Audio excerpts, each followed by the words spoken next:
రావాలంటే పేరెంట్స్ ఓపికగా పిల్లల కోసం కాస్త సమయం కేటాయించాలి. అసలు వాళ్ళు ఏం జరుగుతుంది? వాళ్ళ లైఫ్‌లో ఏముంది? వాళ్ళ ఫ్రెండ్స్ ఎలా ఉన్నారు? వాళ్ళు ఎక్కడికెళ్తున్నారు? వాళ్ళు ఏం చేస్తున్నారు? వాళ్ళ అలవాట్లేంటి? వాళ్ళు బయట పార్టీ చేసుకోవడానికెళ్తే ఎక్కడికి పార్టీకెళ్తున్నారు? ఎవరు వాళ్ళ వెంట వెళ్తున్నారు? యాహ్! ఇవన్నీ పేరెంట్స్ కనుక్కోవాలి.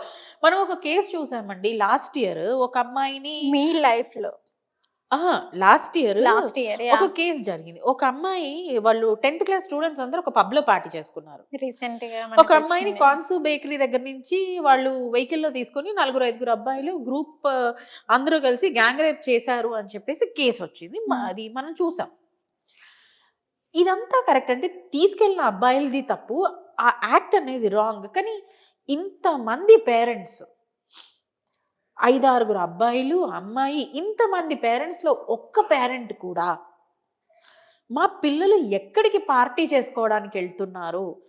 అసలు 15 సంవత్సరాల పిల్లలకి పబ్‌లో పార్టీ చేసుకోవడం అవసరమా? అన్న ఒక క్వెషన్ మార్క్ ఎందుకు రైజ్ చేయలేదండి? ఎగ్జాక్ట్‌లీ. ఇప్పుడు ఈ 6 పిల్లలే కాదు కదా వెళ్ళింది. ఒక 20, 30 మంది పిల్లలు ఇంకా ఎక్కువ మంది వెళ్లారు. అంటే ఇంతమంది పేరెంట్స్‌లో ఒక్కళ్ళకి కూడా అనిపించలేదా? పబ్‌లో పార్టీ ఎందుకు చేసుకోవాలసలు? యాహ్! పోనీ చేసుకున్నారే అనుకుందాం. ఒక మానిటరింగ్ సిస్టమ్‌ని మనము అలర్ట్ చేయాలి అని అనిపించలేదా? అసలక్కడ ఆల్కహాల్ దొరుకుతుందా? దొరకట్లేదా? అన్న విషయాన్ని మేము ఒకసారి మానిటర్ చేయాలి. ఎందుకు అనుకోలేదు పేరెంట్స్? అంటే ఇదంతా పేరెంటల్ మిస్టేక్ కదా! యాహ్! మనం ఎప్పుడూ we are only thinking about the child. But child అలా అవ్వడానికి అంటే who is the mentor? Parent. So, పేరెంట్‌కి కూడా ఈ విషయంలో మనం సమగ్రమైన అవగాహన కల్పించాలండి. వాళ్ళు తెలీదని కాదు పేరెంట్స్‌కి. బట్ పేరెంట్స్ ఫోకస్ చేయట్లేదు. Okay. Parents are not focusing on this aspect. ఏముందిలే ఇట్స్ బీయింగ్ కూల్. మావాడు బియర్ తాగితే తప్పేంటి? చాలా కామన్ ఈ జనరేషన్‌లో.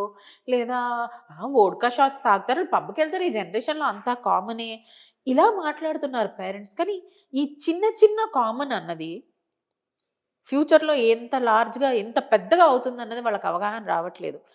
ఏముందండి గంజాయి just it's a casual thing. Okay fine. కానీ లాంగ్ టర్మ్‌లో దాని ఎఫెక్ట్ ఎలాగుంటుంది? అబ్బాయి గంజాయి నుంచి, చెరస్ నుంచి, కొకైన్ నుంచి, ఎల్ఎస్‌డి నుంచి అలా అలా అలవాటు పడిపోయి 25, 26 సంవత్సరాలొచ్చేసరికి రకరకాల డిసీజెస్ వచ్చేసి గుండె ఆగిపోయి చనిపోతే ఆ రోజు ఏడుస్తున్నారండి తల్లిదండ్రులు. నెత్తి నోరు కొట్టుకొని ఏడుస్తున్నారు. చాలా కేసెస్ చూస్తున్నాం మనము. చాలా రిచ్ ఫ్యామిలీస్‌లో 25, 30 సంవత్సరాల్లోకెల్లా రకరకాల రీజన్స్, డిసీజెస్ వల్ల పిల్లలు తొందరగా చనిపోతున్నారు. ఆ టైంలో ఏడుస్తున్నారు అందరూ. సేమ్ అండి. పెద్ద పెద్ద బైకులు కొనిచ్చేసి యాక్సిడెంట్ అయిన తర్వాత అయ్యో! మేమెందుకు ఇలా చేశామని ఎట్లాంటి ప్రాబ్లమ్ ఉందో డ్రగ్స్ కూడా అంతే. People are not actually focusing. Yeah! రీసెంట్‌గా కర్ణాటకలో ఒక పెద్ద బిజినెస్ మ్యాన్ వాళ్ళ అబ్బాయండి. 32 ఇయర్స్ ఏజ్‌లో హార్ట్ ఫెయిల్యూర్ అయిపోయి చనిపోయినాడు ఆ అబ్బాయి. మళ్ళీ మనం కూడా మొన్న ఒక కేస్ చూసాము. ఒక అబ్బాయి సమ్ వెరీ రిచ్ క్లాస్ గై పెళ్లి ఇంకో 1 వీక్ ఉందనంగా కొలాప్స్ అయ్యి చనిపోయినాడు యాహ్! సడెన్‌గా. So, so many things are happening. As a parent మనం దాని మీద ఫోకస్ చెయ్యాలి.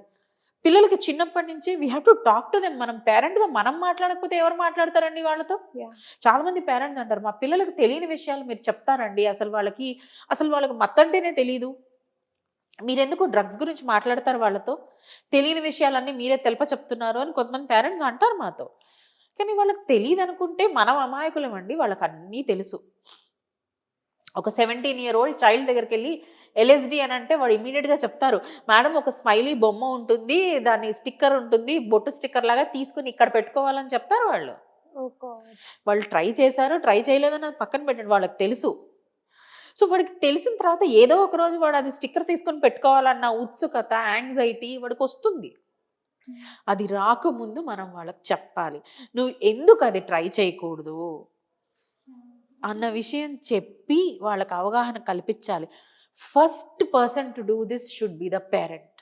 యాహ్! ఓకే. దీని పైన ఫ్యూచర్ అవగాహన అనేది ఏ విధంగా ఉంటుంది? సో, దాని పైన పేరెంట్స్‌కి మీరేం చెప్తారు మా ఛానల్ తరపున?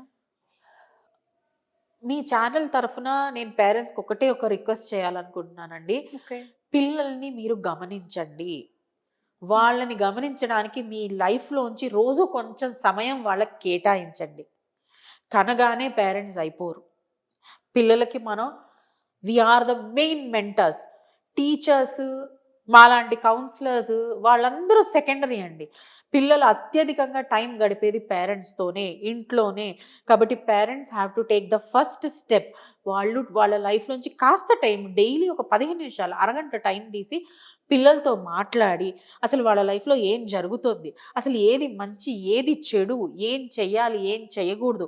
ఎథిక్స్ అంటే ఏంటి? వాల్యూస్ అంటే ఏంటి? మంచి క్వాలిటీ లైఫ్ అంటే ఏంటి? ఆ విషయం చెప్పాలి ఖచ్చితంగా.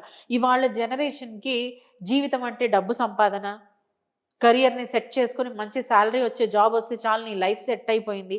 ఇలాంటి మెంటరింగ్ దొరుకుతుంది పేరెంట్స్ దగ్గర నుంచి. కానీ ఇది కూడా ఇంపార్టెంటే. కానీ దీంతో పాటు ఇవన్నీ ఉంటాయి నాన్న. ఇవన్నిటిని మనం ఫోకస్ చేయాలి.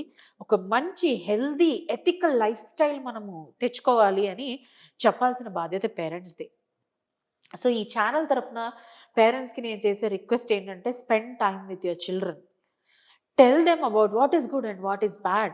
వాళ్ళతో మాట్లాడండి. వాళ్ళకి అవగాహన కల్పించండి. వాళ్ళ కోసం మీరు ఫ్యూచర్‌లో ఒక 10,00,00,000 ప్రాపర్టీ రెడీ చేసి పెట్టినా, పెట్టకున్నా పర్లేదు కానీ, వాళ్ళకొక మంచి హెల్తీ సమాజాన్ని, ఒక మంచి హెల్తీ లైఫ్ స్టైల్‌ని మనం ఇవ్వాలి. అది మన ప్రధాన బాధ్యత. వాళ్ళు రేపొద్దున వాళ్ళంతట వాళ్ళు సంపాదించుకోవచ్చు. వాళ్ళ ప్రాపర్టీస్ వాళ్ళు క్రియేట్ చేసుకోవచ్చు.